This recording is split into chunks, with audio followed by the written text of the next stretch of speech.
ഇതേ പാകിസ്ഥാനിലെ ഒരു കൊടും ഭീകരൻ കൊല്ലപ്പെട്ടു എന്നൊരു കരക്കമ്പിയൊക്കെ ഇങ്ങനെ പറക്കുന്നുണ്ട്. കൊടും ഭീകരൻ കൊല്ലപ്പെട്ടു, അത്രേ ഉള്ളൂ. അതെ, കൊല്ലപ്പെട്ടു. അപ്പൊ അതിനെ തുടർന്ന് പല കഥകളും പരക്കുന്നുണ്ട്.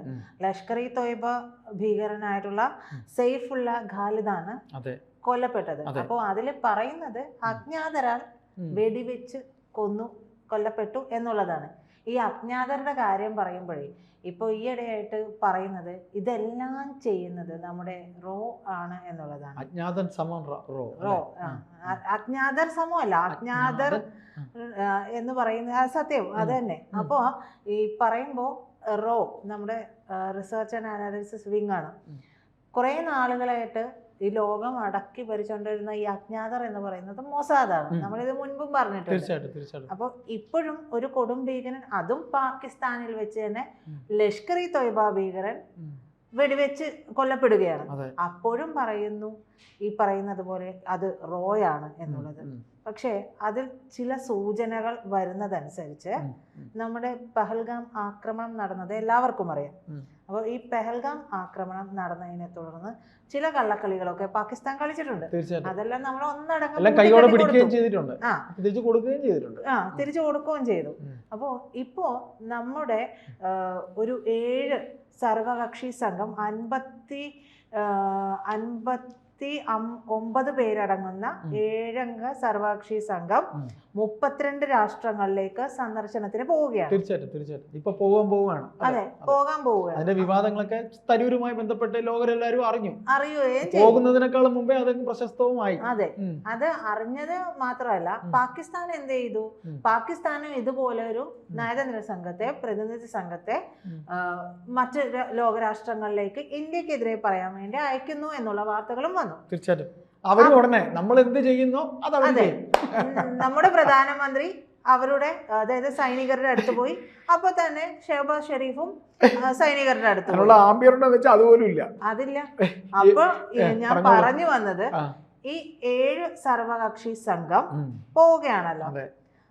അപ്പോ അവിടെ ഒരു ബ്രേക്ക് ചെയ്യാൻ ചില കാര്യങ്ങൾ നടപ്പാക്കണം. അതായത് ഈ കൊല്ലപ്പെട്ടതും നമ്മുടെ 7 സർവകക്ഷി സംഘം ഈ പറയുന്ന 32 രാഷ്ട്രങ്ങളിലേക്ക് പോകുന്നതും പെഹൽഗാം ഭീകരാക്രമണവുമായി ബന്ധപ്പെട്ട് ഒന്ന് കണക്ട് ചെയ്യാൻ പാകിസ്ഥാൻ ശ്രമിച്ചോ എന്നുള്ളൊരു സംശയം അവിടെ കിടപ്പുണ്ട്. കാരണം നമ്മൾ പറയുന്നത് ഭീകരതയ്ക്ക് നമ്മൾ എതിരാണ് എന്ന് പറഞ്ഞുകൊണ്ടാണ് ഈ സർവകക്ഷി സംഘങ്ങളെല്ലാം ഈ 32 രാഷ്ട്രങ്ങളിലേക്കും പോകാൻ തീർച്ചയായിട്ടും മെസ്സേജ് കൊടുക്കാൻ വേണ്ടിയിട്ടാണ്, പാകിസ്ഥാൻ ഇതാണെന്ന് പറയാനും വേണ്ടിയിട്ടാണ്. അതെ. അപ്പോ അവിടെ പാകിസ്ഥാന്റെ ഭീകരത എന്ന് പറയുന്നത് ആ ഭീകരതയോടുകൂടി പാകിസ്ഥാനെ അംഗീകരിക്കുന്ന ലോകരാഷ്ട്രങ്ങൾ വളരെ വിരലിൽ എണ്ണാവുന്നത് മാത്രമേ ഉള്ളൂ. മുസ്ലിം രാഷ്ട്രങ്ങൾ ഉൾപ്പെടെ ഇന്ത്യക്ക് അനുകൂലമായി നിൽക്കുന്ന സ്ഥിതിയുണ്ട്. അപ്പോൾ പാകിസ്ഥാന് സ്വാഭാവികമായും ഈ ഘട്ടത്തിൽ ഒരു പ്രതിരോധം ഉയർത്തേണ്ടത് ആവശ്യമാണ്. ആ സമയത്തല്ലേ ഒരു കൊടും ഭീകരനെ കൊല്ലുന്നത്? അങ്ങനെ നമുക്ക് ചിന്തിക്കുന്ന ഒരു തെറ്റുമില്ല. തീർച്ചയായിട്ടും ആ അജ്ഞാതൻ ആരാണ്? എവരുടെ തന്നെ അജ്ഞാതൻ പാക് ആർമിയോ ആർമി ചീഫോ തന്നെയാണ് എന്ന് പറഞ്ഞാൽ അതിൽ തെറ്റ് പറയാനും അവർക്കത് പറയാനുള്ള ഒരു ചങ്കൂറ്റമില്ല.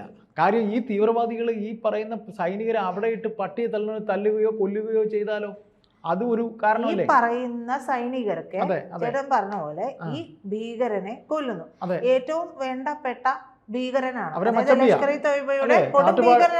അവരെ നാട്ടുഭാഷയിൽ മച്ചമ്പിയാണ്. മച്ചമ്പിയാണ്. ഈ മച്ചമ്പിയെ സൈന്യം തന്നെ തീർത്തതായിട്ടുള്ള സൂചനകളൊക്കെ ചില ഭാഗങ്ങളിൽ നിന്ന് വരുന്നു. അതിനുള്ള സാധ്യതയാണ് കൂടുതലുള്ളത്. ഇത് ഇവർ ചെയ്യുകയും, അതായത് പാക് ആർമിയോ അതുമായി ബന്ധപ്പെട്ടവരോ ഇത് ചെയ്യുകയും ഇതിന്റെ പേര് റോയുടെ പേരിൽ വെക്കുകയും ചെയ്യുമ്പോൾ ആ ആരോപണം നേരെ വരുന്നത് നമ്മുടെ നേരെ ആയിരിക്കും, ഇന്ത്യക്കെതിരെയാണ്. പക്ഷെ അതിലിപ്പോ ഒന്നും പറയാനില്ല. അവന്റെ തീവ്രവാദിയല്ലേ നമ്മൾ കൊന്നത്? തീവ്രവാദിയാണ് എന്നിരിക്കലും ഈ ലോകം മുഴുവനും ലോകരാജ്യങ്ങളിലാകെയും എന്താ പറയാ ഭീകരവാദികൾ പലയിടങ്ങളിൽ വെച്ച് ഇതേപോലെ തന്നെ അജ്ഞാതരാൽ കൊല്ലപ്പെടുന്ന സമയങ്ങളാണ് നടന്നു പോയിക്കൊണ്ടിരിക്കുന്നത്. അതെ, അപ്പോഴാണ് അവിടേക്ക് മൊസാദ് അല്ല ഇതിന് പിന്നിൽ റോ ആണെന്നുള്ള ആരോപണങ്ങൾ ഉയർന്നു വരുന്നത്. ഇനി ഈ പറഞ്ഞ ഒരു ആരോപണവും നമ്മൾ അംഗീകരിച്ചിട്ടില്ല. റോ അല്ല എന്ന് തന്നെയാണ് പറഞ്ഞിട്ടുള്ളത്. ആ സമയത്ത് ഈ പറയുന്നത് പോലെ ഭീകരൻ കൊല്ലപ്പെടുമ്പോൾ നമുക്കതിൽ തെറ്റു പറയാൻ പറ്റുമോ? ഒരു കുഴപ്പമില്ല. കൊല്ലപ്പെടുന്ന ലോകരാജ്യങ്ങൾക്ക്, അതായത് ഭീകരാക്രമണം നടത്തിയിരിക്കുന്നു, ഇന്ത്യ തിരിച്ചടിച്ചിരിക്കുന്നു. ഈ തിരിച്ചടിച്ചിരിക്കുന്ന സാഹചര്യത്തിലാണ് ഈ ഭീകരൻ അവിടെ കൊല്ലപ്പെടുന്നതും. തീർച്ചയായിട്ടും.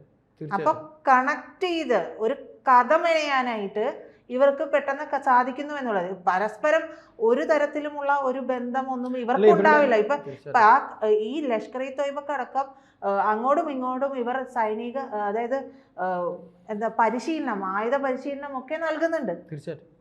ഈ പാകിസ്ഥാന്റെ സേനയിൽ ഈ പറയുന്ന ഭീകരവാദികളുണ്ട്. അസിം മുനീർ തന്നെ, അവരെ കൊണ്ടുപോയി പരിശീലനം കൊടുക്കുന്നത് ഇവര് തന്നെയാണ്. അതെ, അസിം മുനീർ തന്നെയും ഇത്തരത്തിൽ എന്താ പറയാ മതഭ്രാന്ത് തലക്കി പിടിച്ച ഒരു സൈനിക മേധാവിയാണ്.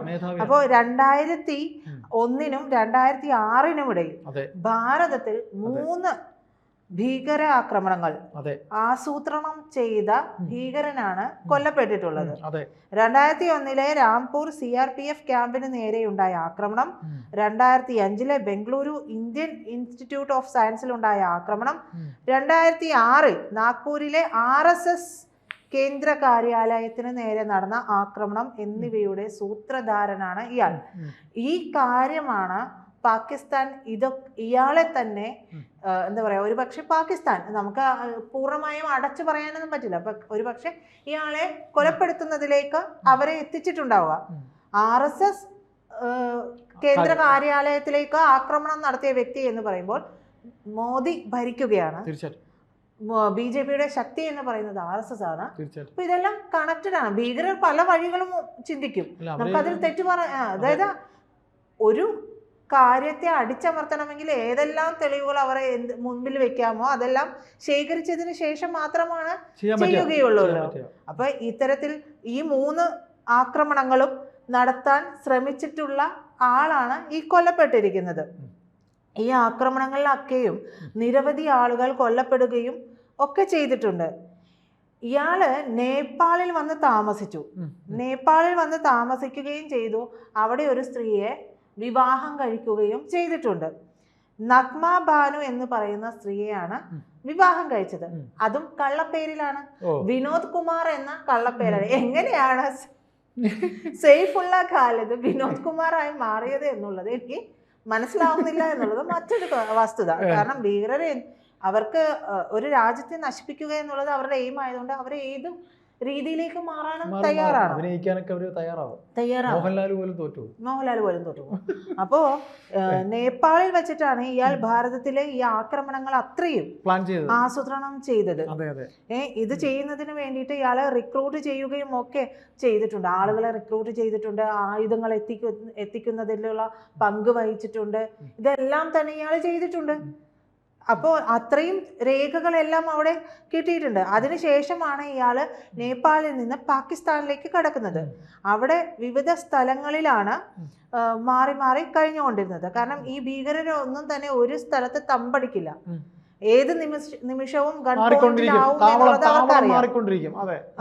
ഈ രഹസ്യാന്വേഷണ ഏജൻസികൾക്കൊക്കെ ലഭിച്ച വിവരങ്ങൾ പ്രകാരം അടുത്തിടെയാണ് ഇയാൾ സിന്ധിലെ ബാദിൻ എന്ന് പറയുന്ന ജില്ലയിലേക്ക് താമസം മാറിയത്.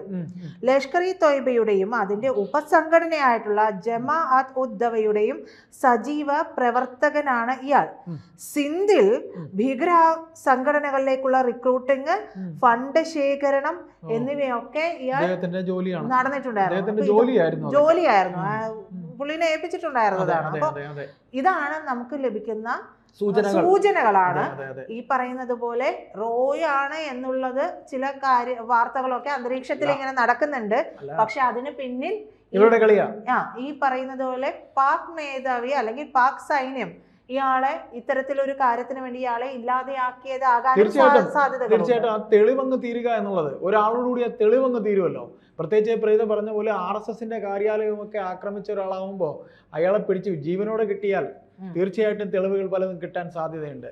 അപ്പൊ അവന് തീർത്തത് തന്നെയാ, അവർ തന്നെ തീർത്തതാണ്. അതിനാണ് സാധ്യത. നമുക്കത് അങ്ങനെ ഉറപ്പിക്കാനായിട്ടില്ല. അത് തന്നെയാണ്, അതിനാണ് സാധ്യത.